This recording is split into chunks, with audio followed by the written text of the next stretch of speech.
Bonjour à tous, bienvenue dans cette vidéo. Aujourd'hui, je vous propose d'aborder une problématique ensemble que peuvent se poser les équipes de développement, qui est de savoir comment l'IA peut augmenter la performance d'une équipe de développement.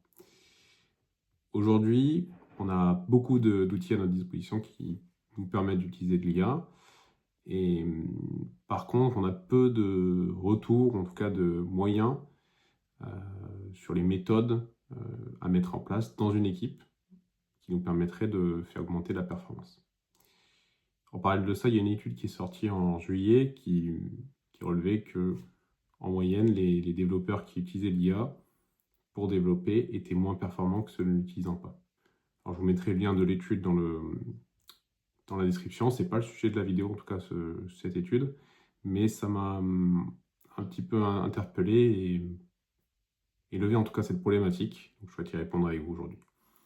Donc déjà, avant de parler d'y résoudre, il faut définir qu'est-ce que c'est que la performance. En développement, la performance, on peut la définir de deux façons. En tout cas, c'est lié à deux facteurs. D'une part, la qualité et d'autre part, la vitesse. Et donc, chacun peut se décliner en plusieurs points et l'un permet d'atteindre l'autre. C'est-à-dire que la qualité permet d'atteindre la vitesse.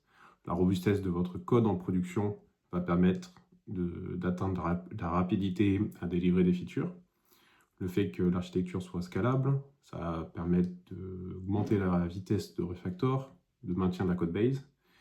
Et la clarté du code, pour être facilement intelligible, ça peut augmenter votre rapidité à onboarder de nouveaux développeurs sur votre code base. Donc l'un va avec l'autre. Et aujourd'hui, ce qu'on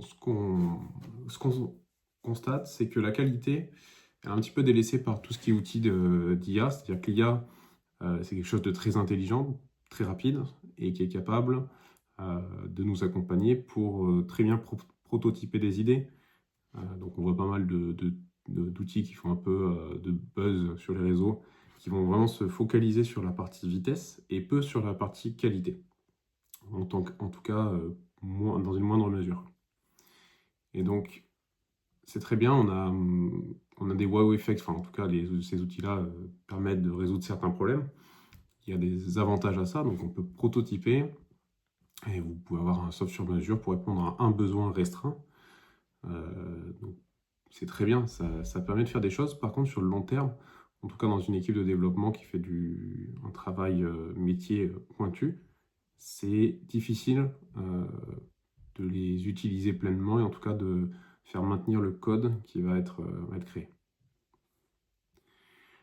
Donc l'idée derrière ça, c'est de se concentrer sur comment utiliser l'IA pour garantir la qualité. Donc ok, on a beaucoup d'outils qui servent à aller vite. Maintenant, on va essayer de prendre les outils qu'on a et on va essayer de les orienter, en tout cas de pousser l'IA à travailler sur cette partie qualité.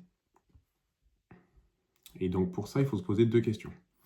Quelle tâche peut réaliser l'IA? C'est-à-dire l'autocomplétion de code, analyser des logs en masse, analyser une code base. Elle va être efficace, elle va être rapide, et elle va pouvoir le faire.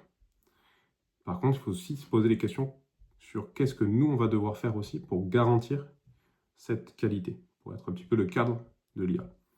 Et donc, nous, on va devoir contrôler systématiquement le code généré. Il n'y a pas de confiance à avoir avec l'IA. L'IA, ça reste des statistiques. Donc, c'est à nous de contrôler derrière qu'est-ce qui est réalisé.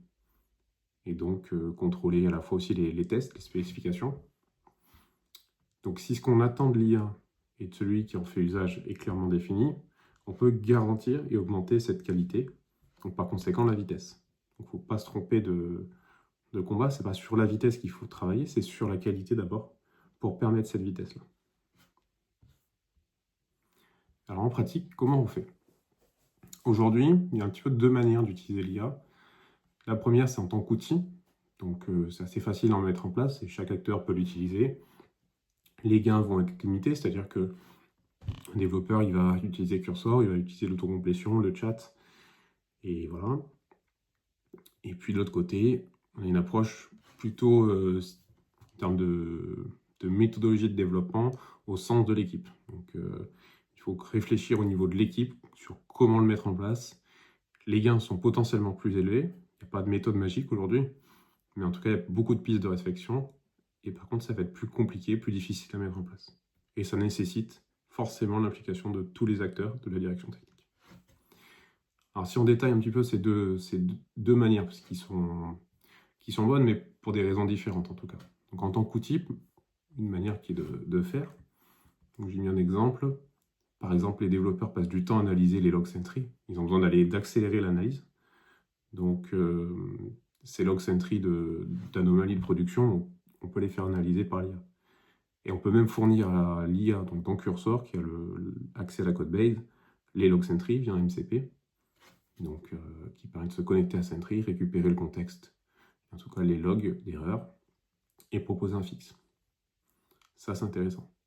Et de l'autre côté, un exemple d'approche qui pourrait être pertinent, c'est donc l'approche AI Driven Development, qui part de ce que permet l'IA et essaye de réfléchir à comment on pourrait l'utiliser au mieux, toujours dans l'esprit de garantir la qualité et d'atteindre la vitesse. Donc l'objectif, c'est d'être plus performant. Donc pour ça, j'ai pris un use case qui est par exemple, on a une migration ISO d'un bout de code, en tout cas d'une application legacy sur une nouvelle stack. Donc ce qui pourrait être intéressant, c'est d'accélérer toute la chaîne, et pas seulement le développement de la feature. Et donc pour ça, j'ai mis deux chaînes. Donc une chaîne un peu classique, donc avec, on a l'application legacy, on veut la spécifier, ensuite on veut la coder, il va y avoir une revue de code, une écriture de tests, et des tests QA qui vont être réalisés. En fait, on pourrait accélérer ça, ou en tout cas aider chaque acteur à accélérer ses tâches. Par exemple, pour la partie spec, on pourrait assister le PO avec un agent qui va aller lire le code legacy, qui va lui rédiger une spec produit détaillée pour un développeur junior, donc avec un niveau de détail assez important. Et donc ça permettrait d'accélérer en tout cas l'écriture de la spec. Et le PO, il aurait du coup plus un rôle de reviewer de spec, enrichisseur. Et pareil pour le développeur qui prend ensuite cette tâche-là, donnerait quelques lignes de directives à l'agent sur comment coder, comment respecter ce qui est en place dans la code base pour guider l'IA, donc garantir à minima au départ en donnant du contexte sur comment faire pour que l'IA aille dans la bonne direction, et ensuite faire la review de code. Donc le dev fait la review de code, valide, invalide, ajuste manuellement ou via d'autres prompts. Et enfin, on pourrait même avoir une écriture des tests, donc des tests métiers, qui peuvent être faits à partir de la spec produit qui a été revue, validée et modifiée par le PO initialement. Et ensuite, on pourrait terminer par l'exécution des tests par les QA. Donc, c'est deux manières de voir, en tout cas, comment on peut augmenter la performance d'une équipe grâce à l'IA. Il y a une manière qui se concentre sur l'outil, donc qui va être propre à chaque individu, et les résultats vont être plutôt limités. Et une autre manière qui est plus complexe à mettre en place, qui est moins sûre, c'est-à-dire qu'il faut l'engagement de tout le monde pour y arriver, et en tout cas qui n'a jamais trop été mis en place, et donc les gains sont potentiellement très élevés, mais aussi ils sont pas à l'abri d'échecs. On peut avoir des échecs sur certains bouts de la chaîne qu'il faudra adapter. Voilà pour aujourd'hui. En tout cas, c'est une réflexion que je mène, et donc n'hésitez pas à me faire des retours en commentaire si vous avez d'autres pistes aussi de mise en place de l'AI Driven Dev.